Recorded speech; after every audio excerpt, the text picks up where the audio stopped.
Vamos a hablar hoy de una de las constituciones más interesantes en la historia de Colombia, la Constitución de 1863.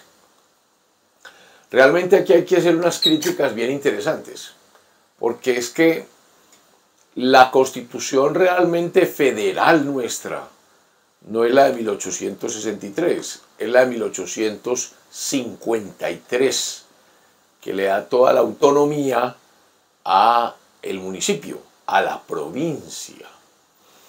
Lo que ocurre es que esa Constitución de 1853 dio lugar a la creación de los estados soberanos. Eso sí es federalismo puro, eso es autonomía. O sea, el federalismo más bien es como consecuencia de esas autonomías. Esa Constitución entonces da lugar a la creación de los estados soberanos, los 9 estados soberanos famosos: Panamá, Antioquia, Bolívar, Magdalena, Santander, Boyacá, Cundinamarca, Cauca y Tolima.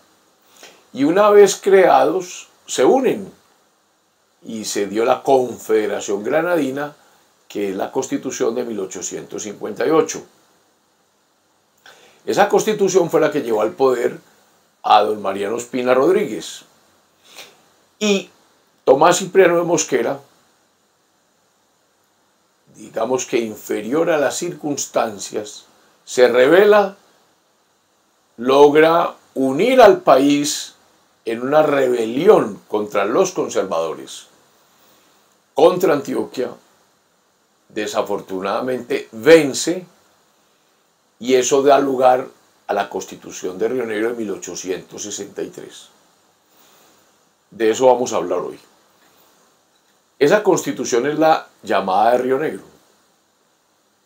Pero es una Constitución entonces, uno, liberal, porque el vencido es el Partido Conservador. Ningún miembro del Partido Conservador hizo parte de su redacción. Ahí está el punto de quiebre, porque todas las constituciones anteriores sí tuvieron participación de todas las ideologías políticas, tanto la de 1858, que fue redactada por todos los estados, tanto la de 1853, la de 1843, la de 1832, la de 1830, la de 1821, menos esta, la de 1863. Y ahí hay un problema serio, porque es una constitución hegemónica. Y obviamente es la semilla de un nuevo desorden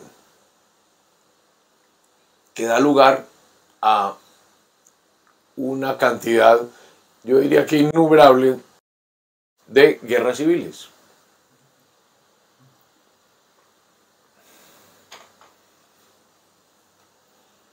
Y obviamente varios intentos del Partido Conservador de buscar nuevamente su presencia en el debate nacional. Mosquera entonces,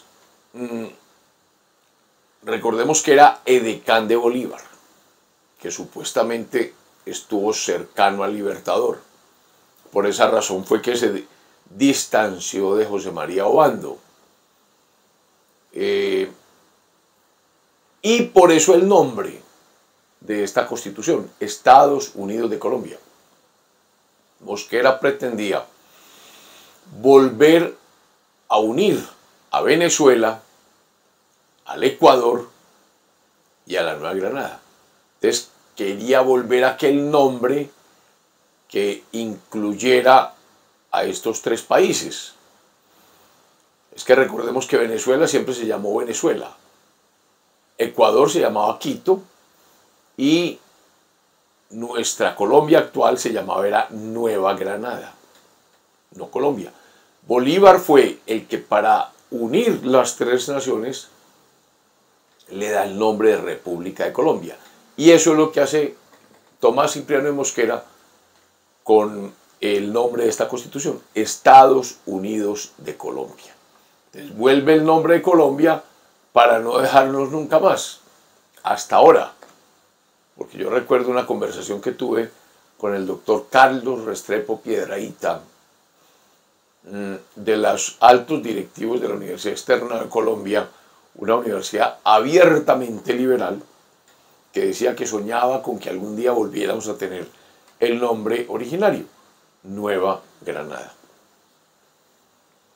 Esta constitución entonces se da el 8 de mayo de 1863 y la dictan diputados de los distintos estados, o sea, se unen todos los estados para organizar la constitución. Diputado por el Estado Soberano de Panamá, Justo Arrosemena. Miren la importancia de Panamá siempre en la historia de Colombia. O sea, es doloroso ver cómo Panamá hoy es una república independiente, sabiendo que ha estado siempre al lado de la historia de Colombia desde 1810, cuando se declara la independencia, desde 1821, cuando se unen las tres repúblicas. Actuó por el Estado Soberano del Cauca, Julián Trujillo, que después fue presidente de los Estados Unidos de Colombia, de Cali, un personaje muy importante. Por el Estado Soberano de Antioquia, José María Rojas Garrido, que no era de Antioquia. Aquí le dieron muy duro a los antioqueños. Se permitió la participación de algunos antioqueños liberales, ningún conservador. También estuvo por el Estado Soberano de Antioquia Domingo Díaz Granados, miren el apellido, es un apellido muy cartagenero, no de acá. También por el Estado Soberano de Antioquia, Mamerto García, este sí, de acá, y Antonio Mendoza, que era de los más antiguos, que aunque no nació acá, sí había sido gobernador del Estado de Antioquia, muy cercano a Río Negro. Y el gran Camilo Antonio Echeverry, que ese sí habíamos hablado ya en el famoso discurso en el cual se enfrenta a Mosquera. Nicolás F. Villa también estuvo allí. Por el Estado de Bolívar, Antonio González Carazo. José Araujo, también por el Estado de Bolívar. Benjamín Noguera. Ramón Santo Domingo. Eloy Porto. Por el Estado Soberano de Boyacá estuvo Santos Gutiérrez, que después fue presidente. Santos Acosta, otro presidente. Pedro Cortés Holguín y Eusebio Otálora. Los Otálora, que son de Boyacá, que después dieron presidente. José del Carmen Rodríguez y Gabriel Sarmiento. Por el Estado Soberano de Cauca, pues no podía faltar Tomás Cipriano de Mosquera, Andrés Cerón, Ezequiel Hurtado, otro personaje bien importante, Peregrino Santa Coloma, Ramón María Arana, Nicomedes Conto y Antonio Guzmán. Por el Estado Soberano Cundinamarca, Ramón Gómez, Francisco Javier Saldúa, que también fue presidente, Francisco de Paula Mateus, Juan Uricoechea, Manuel Ancísar, Salvador Camacho Roldán, quien también da mucho de qué hablar en la historia política del país.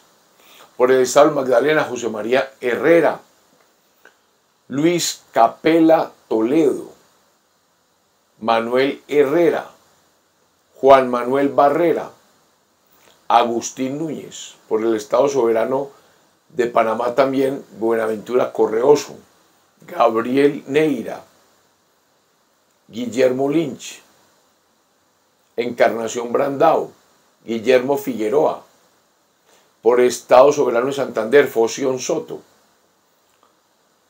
Narciso Cadena, Felipe Zapata, Marcelino Gutiérrez, Gabriel Vargas Santos, que fue general y tuvo mucho que ver en las guerras civiles de las que hablaremos en su momento. Por el Tolima, Bernardo Herrera, Liborio Durán, José María Cuellar, Manuel Antonio Villoria, Eustorgio Salgar, que también fue presidente y que da lugar al famoso Puerto Salgar sobre el río Magdalena, Wenceslao Ibáñez. Bueno,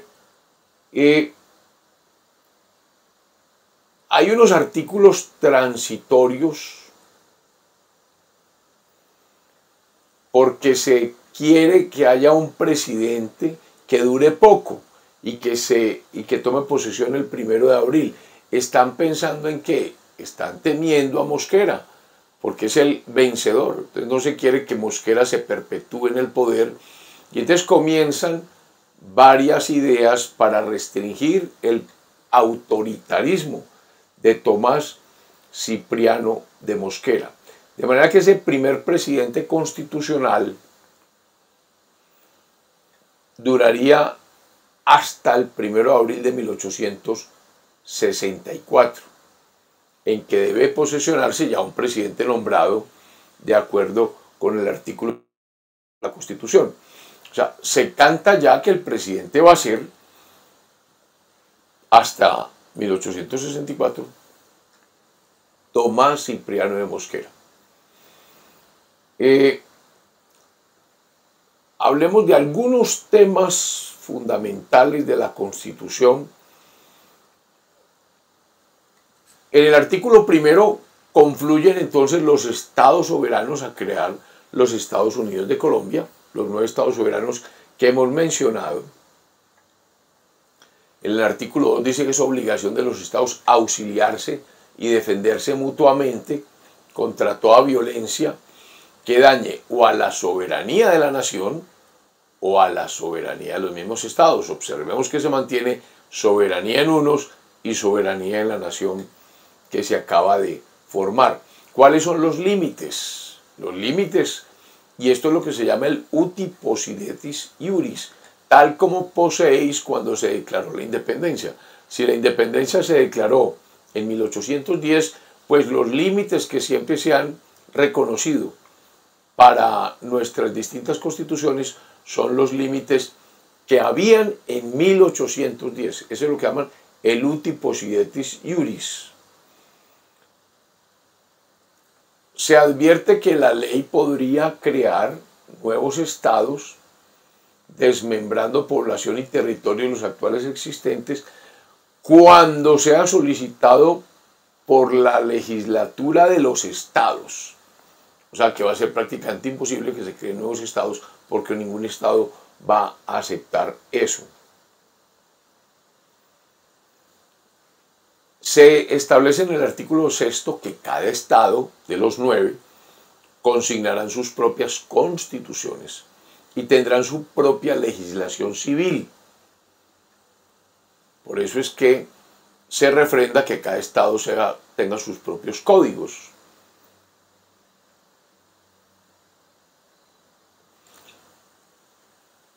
Lo que sí queda claro es que empieza un ataque permanente contra la religión católica.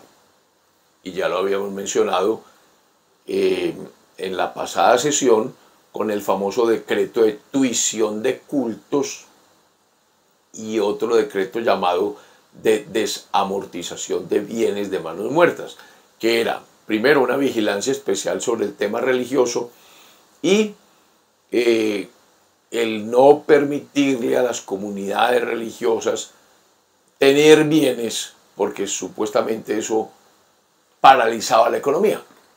Y puede tener cierta razón en el sentido de que, como la iglesia no está en plan de producir, sino de tener bienes para hacer su misión, pues las viudas, los que están próximos a, digamos que hacer la transición hacia la otra vida, pues empiezan a preocuparse por su alma y empiezan a decir, bueno, yo le dejo a la iglesia estas fincas. Entonces la iglesia se estaba llenando de unos bienes bastante valiosos que no entraron al mercado. La iglesia no tiene interés en estar permanentemente en el mercado accionario, ni en subastas, ni comprando ni vendiendo, sino más bien teniendo para futuro. Eso es lo que se llamó manos muertas. Y por eso artículos como el séptimo decía que los estados prohibían a perpetuidad las fundaciones, mandas, legados, fideicomisos y toda clase de establecimientos semejantes con que se pretenda sacar una finca raíz de la libre circulación.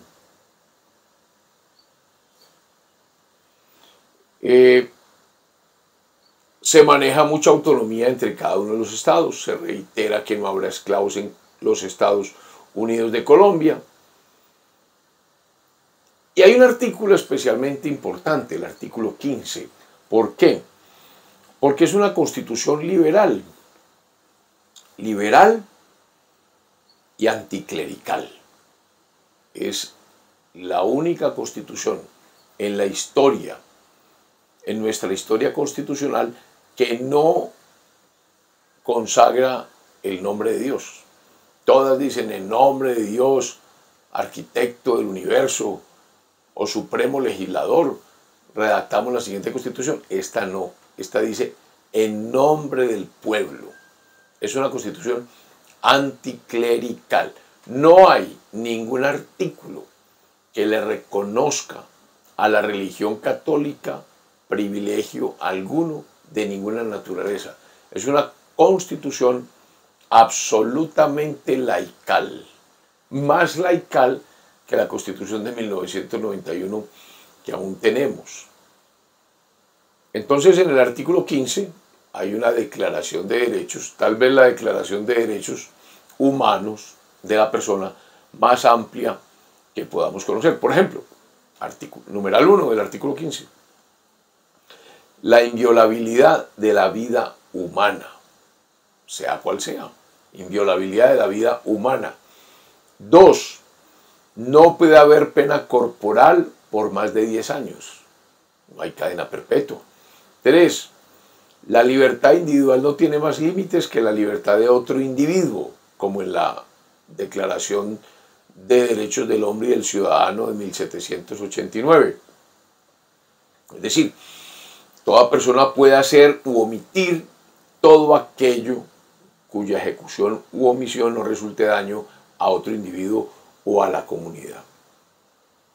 La seguridad personal, que no puede ser atacada impunemente por otro individuo, ni por ninguna autoridad, ni ser preso ni detenido, sino por motivo criminal. La propiedad, concepto fundamental, no puede ser privado de ella, sino por pena o contribución general con arreglo a las leyes, cuando así lo exija algún grave motivo de necesidad pública, judicialmente declarado y previa indemnización, igualito a la Declaración de Derechos del Hombre y del Ciudadano de 1789. En caso de guerra, la indemnización puede no ser previa y la necesidad de la expropiación puede ser declarada por autoridades que no sean del orden judicial, en caso de guerra, solo en caso de guerra. Libertad absoluta de imprenta, no hay responsabilidad de la prensa y de circulación. Libertad de expresar sus pensamientos de palabra o por escrito sin limitación alguna. Libertad de viajar en el territorio de los Estados Unidos, de salir de él sin necesidad de pasaporte ni permiso. Libertad de ejercer toda industria, de trabajar sin usurpar la industria de otro, cuya propiedad hayan garantizado las leyes a los autores de inventos útiles. Sí, eso sí, y aquí viene el tema ambiental, sin embarazar las vías de comunicación, ni atacar la seguridad, ni la salubridad. ¿Por qué el tema ambiental? Porque el tema ambiental está íntimamente relacionado con el tema de la seguridad y la salubridad. Porque si el derecho es al ambiente sano, si el ambiente no es sano, esto es, que no garantice la vida, la salud y el bienestar, pues es un atentado contra el medio ambiente. Por lo tanto, se puede hacer cualquier industria, cualquier empresa, siempre y cuando se cumpla con las normas ambientales. Libertad de libre instrucción en los establecimientos que no sean costeados con fondos públicos. Libertad de dar o recibir la instrucción que a bien tengan cualquier persona. Si es protestante, puede hacer su enseñanza protestante. Derecho de petición. Derecho de obtener pronta resolución en las peticiones que por escrito dirijan a las corporaciones o autoridades o funcionarios públicos sobre cualquier asunto, sea de interés general o interés particular. Inviolabilidad del domicilio y de los escritos privados, de manera que el domicilio no puede ser allanado, ni los escritos interceptados o registrados, sino por autoridad competente y con las formalidades que determine la ley. Libertad de asociación sin armas. Libertad de tener armas y municiones para defensa de la vida y de las propiedades. De hacer comercio de armas en tiempo de paz. Y respecto a la religión, profesión libre, pública o privada de cualquier religión, con tal que no se ejecuten hechos incompatibles con la soberanía nacional o que tengan por objeto turbar la paz pública. Dice el artículo 16 un tema muy importante. Todos los asuntos de gobierno cuyo ejercicio no deleguen los estados, expresa especial y claramente al gobierno general, son de la exclusiva competencia de los mismos estados. Se dice en el artículo 17, los Estados Unidos de Colombia convienen en establecer un gobierno general que sea popular, siempre en todas las constituciones nuestras, desde 1819, 1821, se ha dicho eso. El gobierno debe ser popular, electivo, representativo, alternativo, responsable. La Constitución nuestra actual le agrega algo, participativo. Se mantiene el concepto del Procurador General de la Nación. La Procuraduría es una figura muy importante porque representa al pueblo. Y lo digo porque se ha querido últimamente como suprimir. Pues esto es una figura que ha aparecido en nuestras constituciones desde hace mucho tiempo, como lo hemos planteado. Es parte, pues, el Congreso es el que elige al procurador para defensa de las personas. En fin, no es una constitución muy larga, el Congreso es igual, hay Senado, hay Cámara, la Cámara representa al pueblo, el Senado representa a los estados, cada estado elige 3 senadores por cada uno de los estados, y los representantes sí es por razón de cada 50.000 almas, en cada estado se elige un representante. Cada estado define cómo va a elegir sus propios senadores y representantes. Las atribuciones del Congreso son iguales, como en todas las constituciones. Lo mismo el Senado. La formación de las leyes es igual, simplemente anteriormente habían 3 debates, hoy son 2 debates. Existe la figura de la sanción presidencial. ¿Quién es el presidente? El presidente se ejerce por un magistrado que se llama presidente de Estados Unidos de Colombia, artículo 64, que empieza a sesionar el 1 de abril próximo a su elección. Todo esto del 7 de agosto, 20 de julio fueron cosas nuevas que cambiaron, pero normalmente los poderes comenzaban el 1 de marzo, normalmente los cuerpos colegiados, y el 1 de abril el presidente de la República. Y cuando no había presidente por cualquier circunstancia o faltase, como ya lo hemos mencionado en otros capítulos, quedaba en manos del Procurador General de la Nación la presidencia mientras se hacía la elección pertinente. Vamos a ir resumiendo esta Constitución de la siguiente manera. Esta Constitución a la que Rubén Darío dijo que era una Constitución para ángeles, Yo creo que él sí la leyó. Alguien duda de que la leyó o no la leyó. Yo creo finalmente que sí, porque he encontrado en muchos libros ese tema. Pero resumamos de la siguiente manera.